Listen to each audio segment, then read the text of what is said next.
welcome to the FEG Insight Bridge. This is Greg Dowling, Head of Research and CIO at FEG.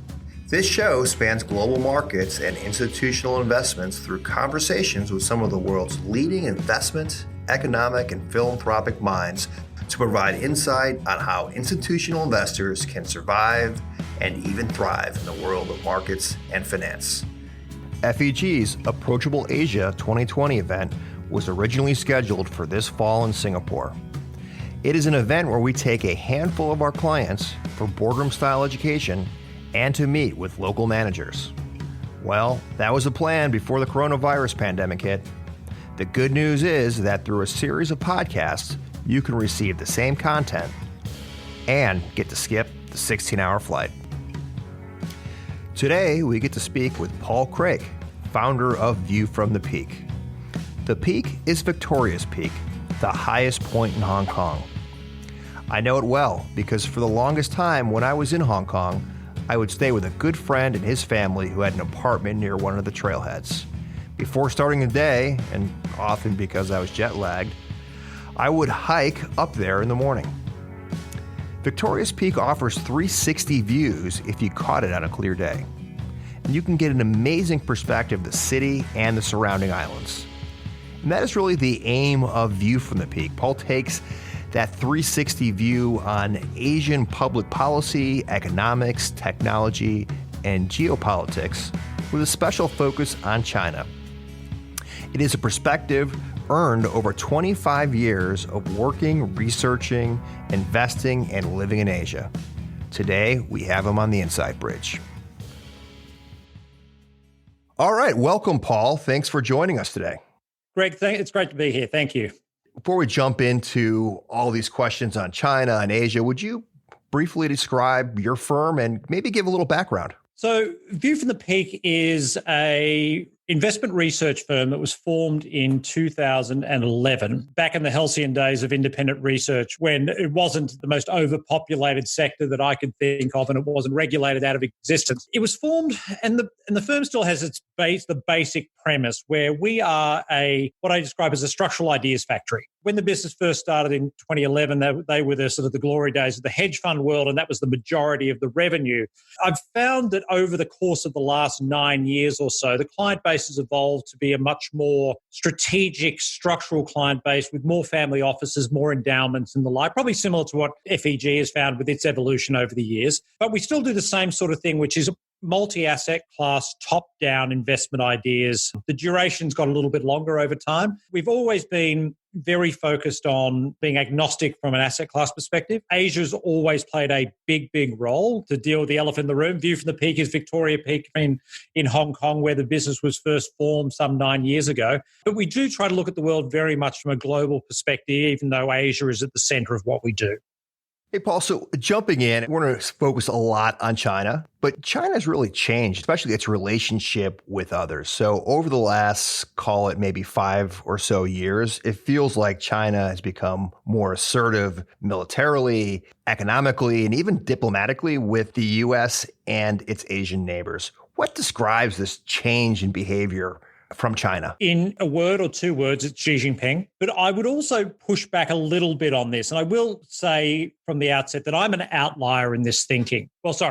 I'm an outlier with this wonderful academic at Cornell University by the name of Jessica Chen Wise, who has written a lot about how China is not looking to export its model, is very much focused on its own domestic security and domestic stability issues. And I think no one would dispute that. So I don't think that China is getting more outward looking. I think the opposite is occurring, and I think China is looking more inward as it deals with its issues over energy security, food security, increasingly technology security surrounding issues such as supply of semiconductors. And that's something we can talk about, particularly with the big semiconductor mergers we've seen this week. But I don't think that China is looking more outward. I think the era of Trump has forced China into a foreign policy stance that it probably wouldn't embrace by itself. I do think that, from the Chinese perspective, that all the criticisms they get, not only from the United States, but, certainly increasingly from Europe, Australia, India, etc., that they haven't played by the rules since coming into WTO. They don't think they've done anything wrong, right? I think the best expression of this is the Phase 1 trade deal, where Ambassador Lighthizer, when this whole process started, went to the Chinese, and I think the number was 147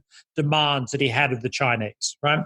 And they range from, intellectual property protection to banning the exportation of fentanyl, right? So across the gamut. I think that the Chinese, of that list of 147 things, practically conceded on 3 of them. And this goes back to the thinking that the Chinese don't believe that they've done anything wrong with this, right? They're playing by the rules that were set in front of them. For example, China still claims under WTO it's an emerging market. News alert, China ain't an emerging market, right? So I think that China has been forced to deal with a lot of these issues. I have very strong opinions that the Chinese don't want the renminbi to be a global reserve currency. That Belt and Road is less about spreading. Yes, it's about spreading influence, but it's also about issues of commodity security and things like this. So I push back a little bit on the premise because I don't think they've been as aggressive or as outward looking as what many people think. That's interesting. And so basically you're saying that if they are being a little bit or seen to being a little bit more aggressive with some territories that maybe are in dispute or with technology, it's really from the lens of the Middle Kingdom and more inward looking than outward looking. And again, it depends on who they're picking on, right? And I'll use that phrase. So I've used the expression that China's doing the rope-a-dope right now in regards to the trade deal. And for those who aren't boxing aficionados, it's a strategy Muhammad Ali adopted against George Foreman in Zaire in 1974 in the Rumble in the Jungle, where he lied back against the ropes and let Foreman beat the living daylights out of him for 6 rounds until Foreman was so tired he effectively fell over, right? I think China in the trade disputes adopted a similar thing because China's just leaning back against the ropes and dealing with ZTE bans and Huawei bans and potential forced sale of TikTok and criticism over Hong Kong and Xinjiang. And yet the Chinese have done very, very little in regards to retaliations. Now, if this was Japan, for example, you'd see orchestrated riots in the streets. You'd see Nissans being burnt. You'd see, in the case of Korea, when they had a dispute, I think back in 2015, I think it was, Korean grocery stores were kicked out of China. There's been a slew of things. So the Chinese are very keen to be assertive or pick on those who are not their own size, and you only have to see what they've done in the South China Sea, Philippines, Vietnam, etc. But where it comes to bigger players, the United States particularly, but also the EU, they're a little bit more reserved, a little bit more strategic in the way they're dealing with things. So you mentioned Xi, the chairman for life. How should we think of him? And is he as secure as we would think here in the U.S.? Who are the other power brokers behind the scenes? So the ruler for life thing is certainly multifaceted in everything about China. The key thing here is that when he was at the last plenum, there was no succession plan put in place for him to be replaced after the token 2-year term or the implied 2-year term that he is now basically obfuscated. But I will say that the party is bigger than Xi Jinping. There are the faceless men behind the scenes. We don't know who they are. We can assume it's not Li Keqiang because he's been blamed for a slew of missteps along the way. We can assume that he is not as safe as what the West thinks, but there is certainly no heir apparent. And if you remember back in 2008, when Xi made it into the State Council, there were people around him who potentially could have been groomed to be the leader in 2012. We don't have that currently.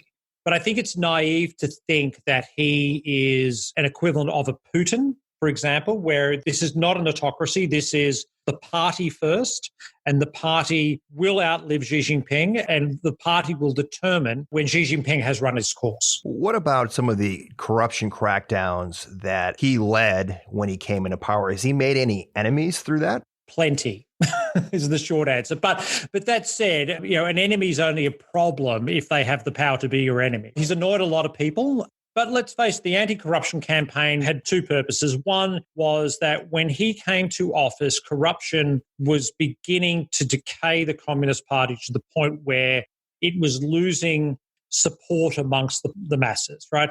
Not that it was ever unpopular, but certainly the light that the Communist Party was seen in domestically was not as shining as it was under, say, Deng Xiaoping or the like.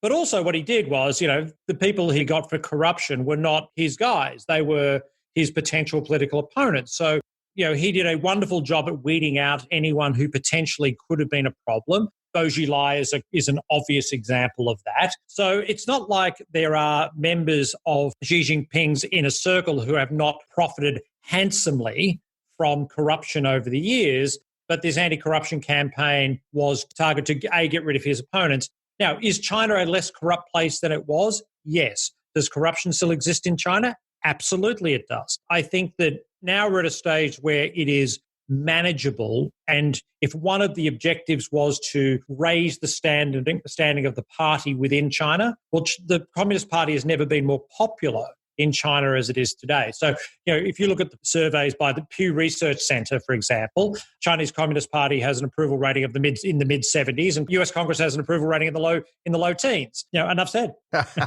Very well said. So View from the Peak, you mentioned this already, was founded in Hong Kong. And Hong Kong's certainly one of my favorite cities, have a lot of friends there. Well, I did have a lot of friends there. It seems like a lot of them have left recently. What is the new security laws? What's that going to do to the future of Hong Kong? Is it going to be this international financial center, or as you kind of said earlier, is Hong Kong going to be more focused on China? I was there when the handover occurred, right? There has been this organic progression where Hong Kong has become more Chinese. Now, for those people who haven't been to Hong Kong before, that sounds ridiculous, right? But it's, Hong Kong, when I was there, was a British colony that happened to be close to China, right? And over time, what you've seen is just a greater cultural penetration of the mainland into Hong Kong daily life. Now, what you've seen since the umbrella movement, now with the democracy protests and the national security laws, and you've seen this acceleration of the tearing up of the joint declaration that was meant to control how Hong Kong was governed until 2047. So Mrs. Thatcher's turning in her grave right now, because it's just not what was supposed to happen, right? Now, what does this mean for Hong Kong as a financial centre and the like? Well, it still does have British law for what it's worth. The fear is that the judiciary is going to be the next thing to come under Beijing's purview. Still not there yet. So we still have a legal system in Hong Kong which is still independent, is still looking to adhere to the joint declaration and the like. But Hong Kong is becoming more and more Chinese by the minute. And that's in regards to press freedoms, religious freedoms, these sort of things are slowly being curtailed. Is that going to prevent expats from going to Hong Kong as aggressively as they did? You alluded to that at the start of the question. You've got a lot of friends that have left, and so do I, right? Expats just don't go to Hong Kong like they used to. Non-Chinese firms don't flourish in Hong Kong like they used to. Look, over time, this path of Hong Kong, which I tragically describe as becoming the Greenwich, Connecticut of Shenzhen, as in the green leafy suburb, a great place to live, but really economically does it matter? Not really, right? And I fear that's where Hong Kong is going.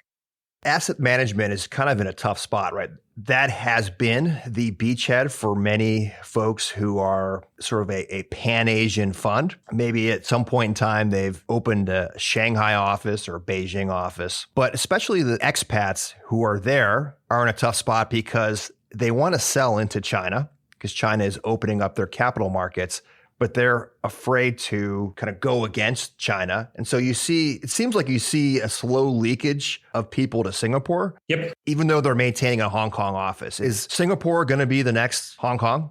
They're in strategic competition for the Western financial center in the region. Let's put it that way. I think that Singapore has done a lot of things right in the last decade.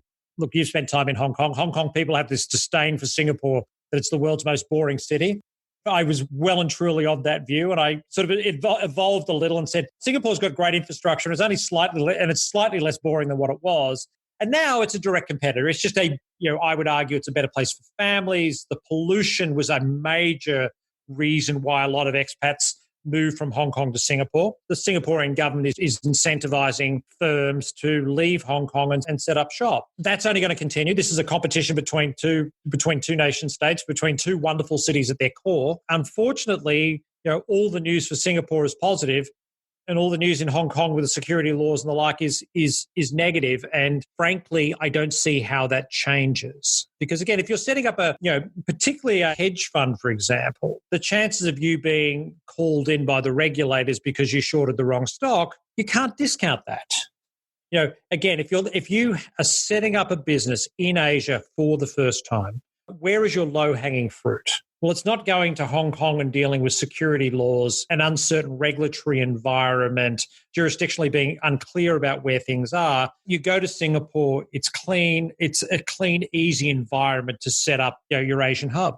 So we've talked about Hong Kong, its competition with Singapore. I feel like we also have to talk about Taiwan. How real is the possibility that the Chinese do something militarily with Taiwan? It would certainly help their chip problem. It would certainly help their chip problem, and they have a major chip problem. I think the way to focus on this is that China and Xi Jinping have spoken on numerous occasions about the need to reunify. 50 years is the number that often gets talked about and the like. And we often get too fixated on China and having this multi-generational view of the world, which is true in some ways, not in others. But I think the biggest way to look at this is through the lens of the perceived defense shield that the United States has with Taiwan through the 1979 agreement. I don't know, if push comes to shove, if Xi Jinping raids the beaches of Taiwan, whether the United States would risk a hot war with a nuclear power to save Taiwan. I just don't know the answer to that question. I don't know if Japan would risk it. I don't know if Korea would risk it.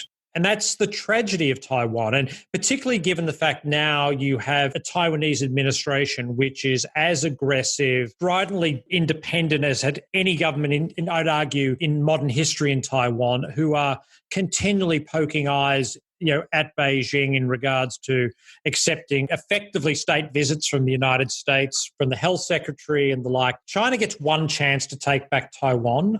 I think their preference obviously is not to do this militarily, because the problem is that they try to do it militarily and they fail. There's not many things that could see Xi Jinping fall quickly and instantly, but that would probably, a defeat trying to take Taiwan militarily would take down any Chinese premier. One of the reasons, obviously, there's that shared history. It's the one China policy. I mentioned maybe a little facetiously about chips, but China is short chips. So maybe if we talk a little bit about technology, it seems like a great investment opportunity for any investor would be to provide capital to this growing industry that's going to supply the domestic market for Chinese chips and semiconductors. Yeah, and if you can look at this on a 5-year viewpoint, I think the answer to your question is categorically yes. The trouble is, for the next 5 years, because we talked at the start about strategic vulnerabilities. We know about food and we know about energy, and China are doing their best to deal with those issues.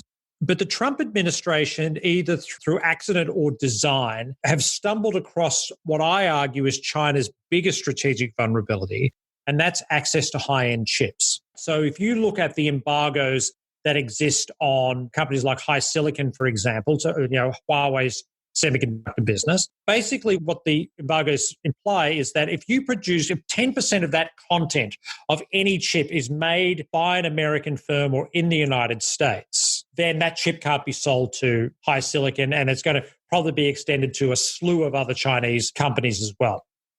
So NVIDIA this week comes out and buys ARM. The best, I would argue, ARM is the best chip designer on the planet. Suddenly, a supplier of Huawei chips and design has become an American company. So if there was ambiguity over whether or not ARM could have sold chips because there was some American design and there and some not, a complicated issue, the fact that it's now, well, it will be probably in 18 months' time, a domiciled American company means that Huawei can't buy those chips. And where this gets really complicated is that in Taiwan, you have TSMC, which is now one of the 10 most valuable companies on the planet.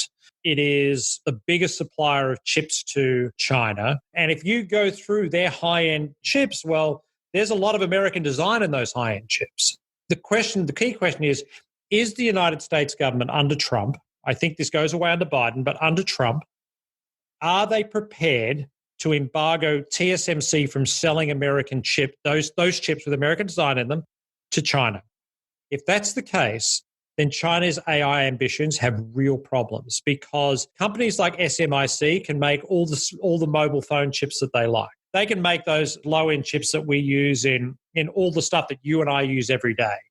What they can't produce is the high-end chips that are used in AI research or in autonomous vehicle programs and that sort of thing.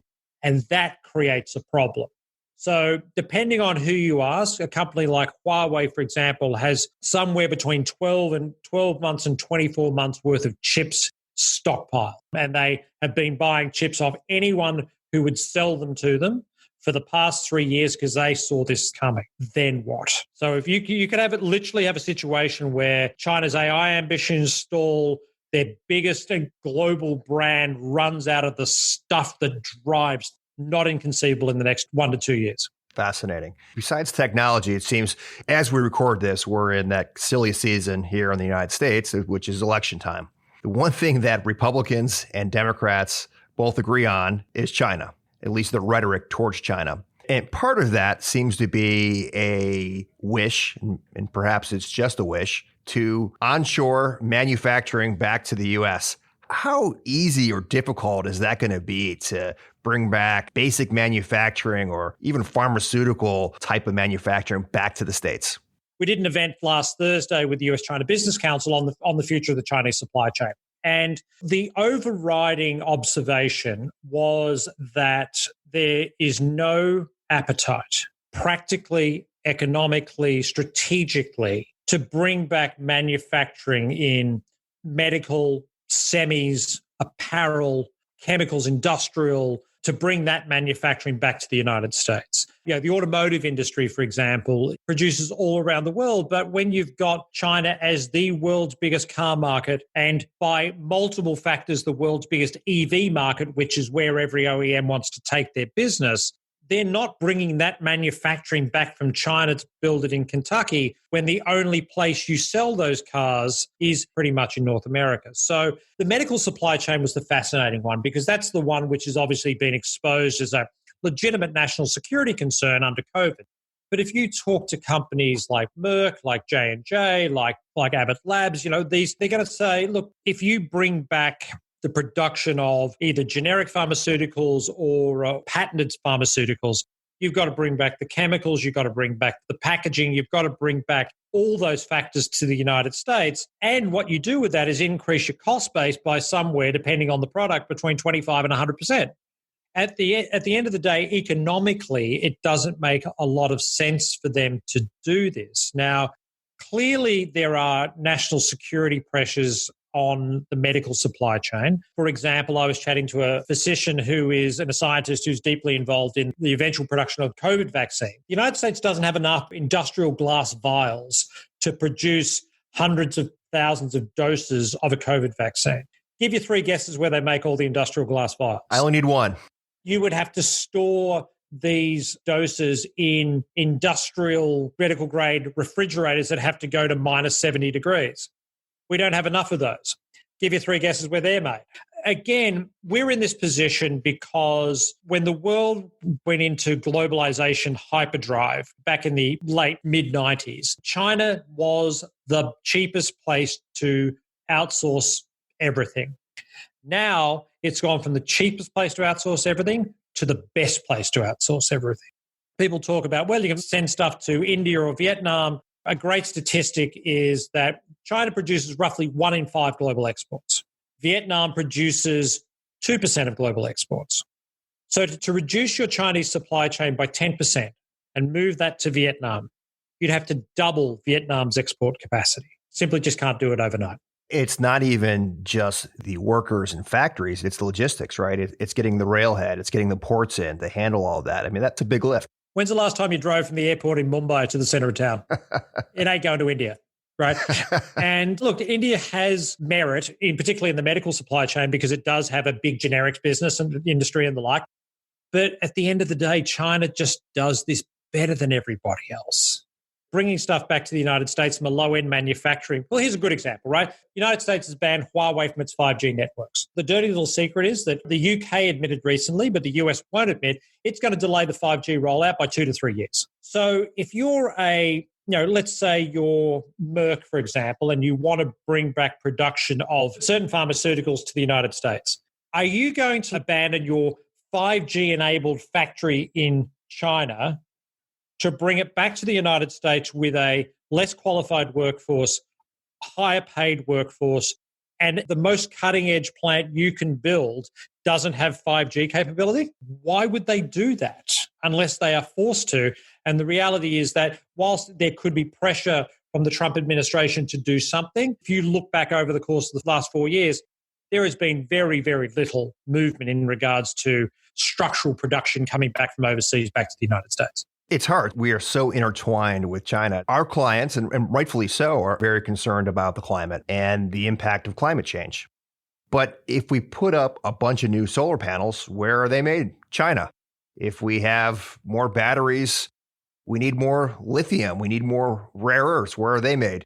China. We are attached at the hip to China. The way I think about this is, and the sort of the message we deliver with the US-China series is, look, you can't ignore every stakeholder here. So if you want to have a conversation about semiconductors, for example, you've got to have conversations with the Chinese investors, with Chinese academics, with all the stakeholders, and you've got to have tough conversations. You say to the Chinese, we'll give you access to high-end chips, but you do something about Xinjiang.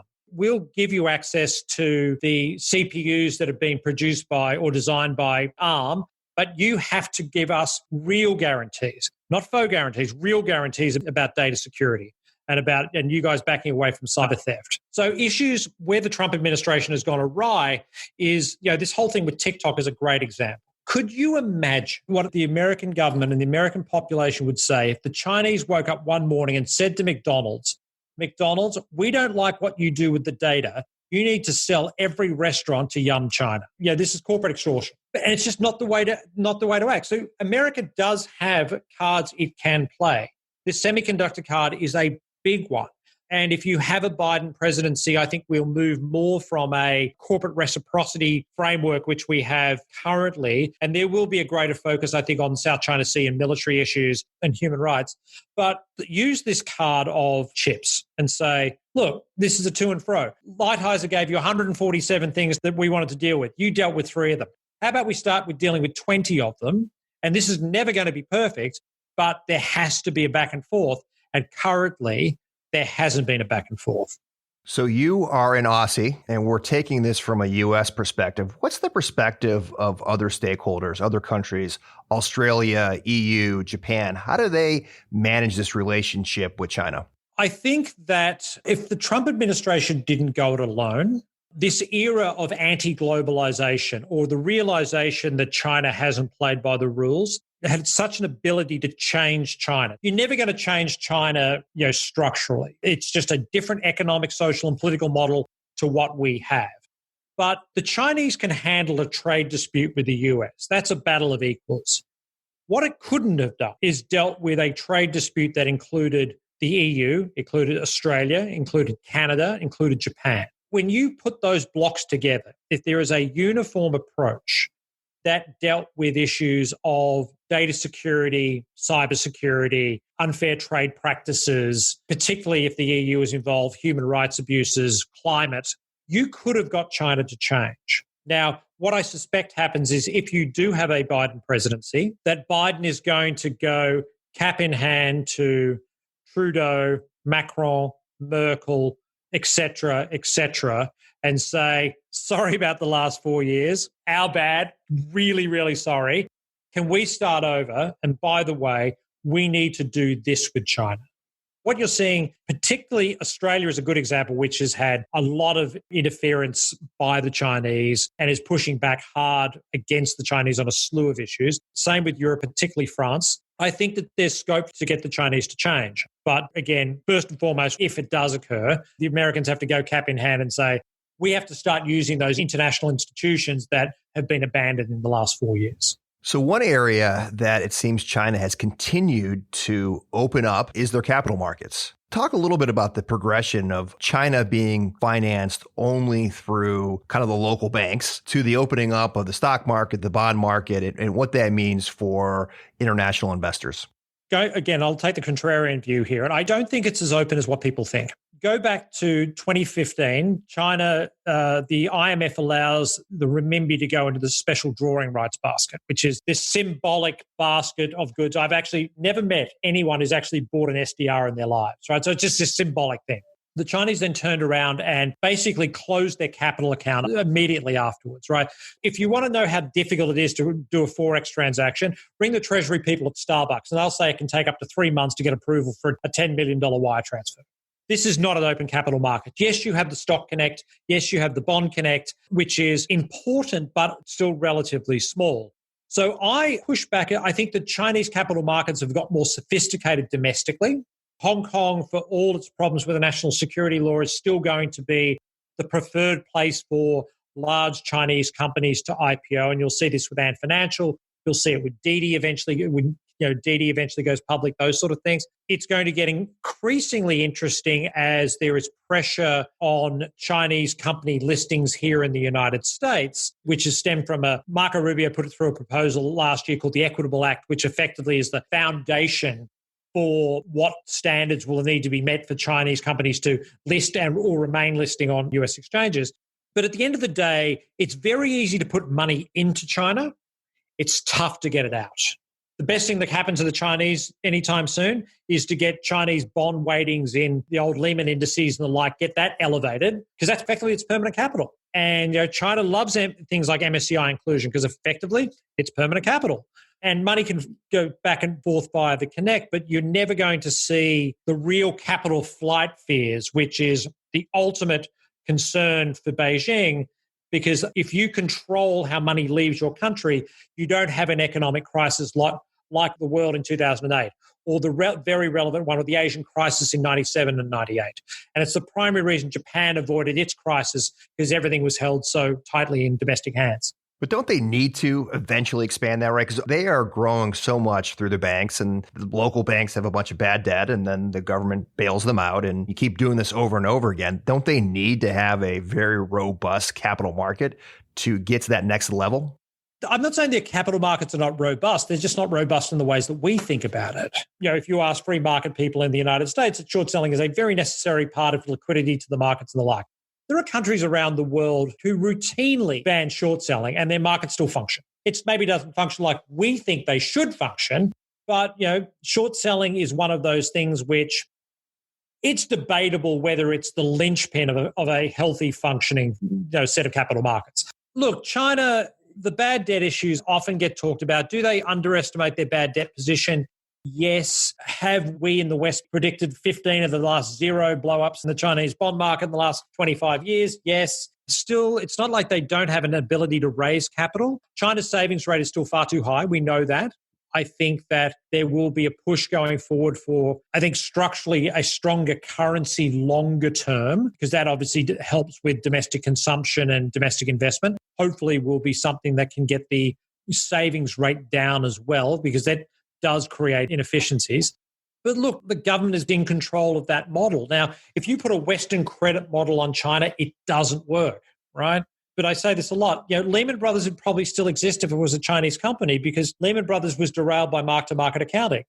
You can't tell me there aren't dozens of Chinese companies that have had a similar debt profile to Lehman Brothers, except if you mark the loans at book, you don't have a problem. And their argument has been, and frankly, it's worked in many cases, that if you don't mark things to market and you grow at 6% for year after year after year, then eventually you grow your way out of the problem. Now, is that sustainable? Probably not, but it's worked so far. Are you saying there isn't the same price discovery as we have here in the West? I am saying there is not the same price discovery. You don't have the same accounting standard. It's one of the complaints about Chinese listings here in the United States is that, is it too much to ask a Chinese company listed in America, taking American money from American pensions and the like, that they have the same accounting standards as American peers? I have no problem with that at all. I think that's a very valid request from the SEC to have. But the Chinese don't think that's a problem because they don't have those accounting standards, right? They don't They don't deal in gap. If you're dealing with different standards, and this goes to the crux of the whole problem that the United States has with understanding China, i.e. it doesn't understand China, is because it is such a different model. It's a politically different model, socially different model, economically different model. It has different models of accounting, just does things differently. And you're never going to get a resolution to tensions until, at a minimum, you appreciate the differences between the two sides. So from an investment perspective, there's a lot of risk, so eyes wide open, but it's also a land of opportunity. How would you advise a investor? What areas of the market would you look? Is it A shares? Is it RMB? Is it currency? What are those opportunities now and in the future in China?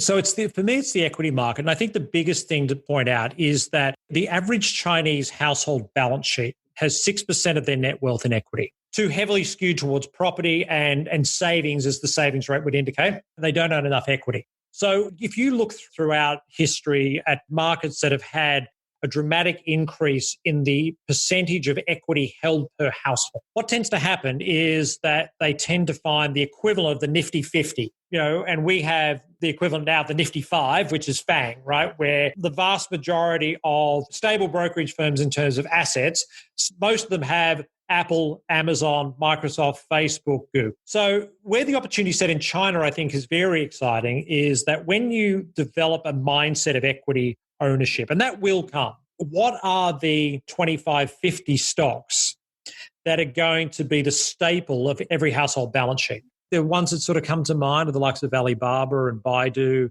Tencent, JD, these sort of companies. So I think it's very, very tech focused. You're going to see, eventually when they go public, it'll be stocks like Didi, and Financial will be probably on that list as well.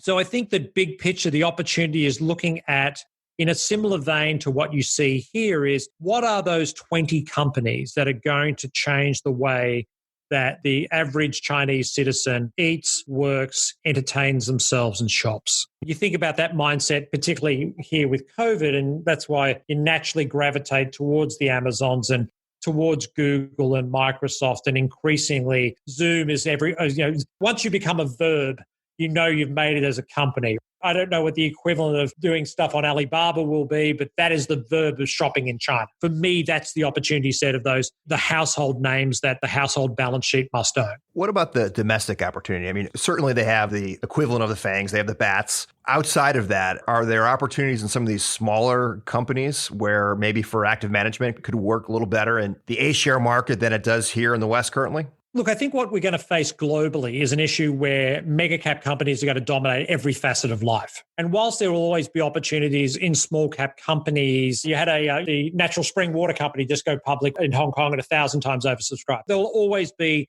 examples of companies like that. If you are a passive style investor in China, if this is not your core holding, clearly from an endowment standpoint, your client base is going to be investing in high quality managers. But if you're a passive investor looking to get exposure to China, that's not the way to think about it. The way to think about it is in terms of those dozen companies, those 20 companies that are going to dominate every facet of Chinese lifestyle. I remember growing up in the early 80s, it felt like Japan was going to take over the world. And we had movies like Gung Ho and others that kind of pointed this out. We saw this on the news. It feels a little bit like that with China. And especially it feels that way right now because they've done a much better job handling COVID. We have civil unrest here in the streets. We have a lot of unhealthy political bickering going on. China seems like they've got it all together, but no country is perfect. You mentioned a couple of things earlier, but what are some of the issues that are hiding behind the scenes, whether it is food security, demographics, pollution, local debt? What are some of those issues that people aren't talking about, but are real issues that China has to face over the next 10, 20 years? Key one is demographics. The one-child policy could be one of the great strategic blunders in modern Chinese history. At the end of the day, to put it bluntly, China has too many dudes. It's going to face social issues. There's a class of men who will never marry. If you go back and look at social unrest in the last several hundred years, there is a common theme there, and that is a class of unmarried, unemployed men who don't see themselves as having prospect. And you can't discount the marriage thing because particularly in strong family cultures like China, if you can't make a good living, you're not a good husband, right? And these things can feed on themselves. So the demographic issue is a big one. Does China get old before it gets rich? Is the way to think about it, which is commonly said. And they are racing against time to do that. I don't see a strategic rival in the region. I don't think India is there, even though it has a lot of things going for it that China does not. And that's certainly a demographic dividend that it can clip at some stage. Look, it's not certain. I think that the tech security issue is a big one for me. The one where it could go awry is a mishandling of Taiwan. And again, these are very low probability events. But look, I mean, I think that we've got a country that is in difference to the United States that is being centrally planned. And whilst there is going to be misallocation of resources in a centrally planned economy, you get things done. So a good example is I was chatting to Representative Rick Larson, who's the co-chair of the US-China Working Group. And Rick was talking about the 5G rollout and I said, look, America's 3 years behind and could be 5 years behind in very short order. And he said, because we're not doing a single 5G rollout, we're doing 5 5G rollouts because we do one with AT&T, we do one with Sprint, we do one with T-Mobile, Verizon, etc. And not having that centralized policy, obviously has its advantages as the United States is one of the most efficient economies in the world, but it does prevent big infrastructure projects from getting done. And that, I think, is one of the huge advantages that China has and could make this process of them being as strong as they are much more sustainable than other societies before them. What about pollution or food security? They're taking it more seriously. They're taking it a lot more seriously. The pollution side of things was viewed as a social unrest issue. They take it a lot more seriously than what they did and push the electric vehicle programs that they have, no small part designed to make sure that that goes on. The issues around climate are real. I think that if you are going to see a conflict with China over the course of the next decade or two, it could well be with their neighbours over water rights, because there are lots of dams getting built in the Himalayas right now. And Tibet obviously is the source of, I think the number is a third of the fresh water on the planet sits in Tibet, or in the Himalayas, I should say. And that's very, very, very important. But I think they're getting a handle on this. I think they are getting a handle on all of this. The food security thing I find fascinating because I think that China, is going to be the epicenter of things like plant-based meat proteins, and they're doing a hell of a lot of innovation in those sectors. And again, it's all part of the drive for food security. So if they get this right, they could be energy self-sufficient quite soon. They're obviously going to still remain for a long time a big importer of particularly natural gas from Russia. But their push towards renewables is as aggressive as anywhere in the world, and certainly much more aggressive than what we're seeing here. Well, Paul, I've thoroughly enjoyed this and I've learned a ton. So thank you for doing this for our clients. We really appreciate it. Greg, it was a pleasure. Thanks so much. We'll do this again soon. Thank you. If you are interested in more information on the topic, please go to our website where we will have a list of relevant FEG publications. And don't forget to subscribe to our communications at www.feg.com/subscribe so you don't miss the next episode. Please keep in mind that this information is intended to be general education that needs to be framed within the unique risk and return objectives of each client. Therefore, nobody should consider these FEG recommendations. This podcast was prepared by FEG. Neither the information nor any opinion expressed in this podcast constitutes an offer or an invitation to make an offer to buy or sell any securities. The views or opinions expressed by guest speakers are solely their own and do not necessarily represent the views or opinions of FEG.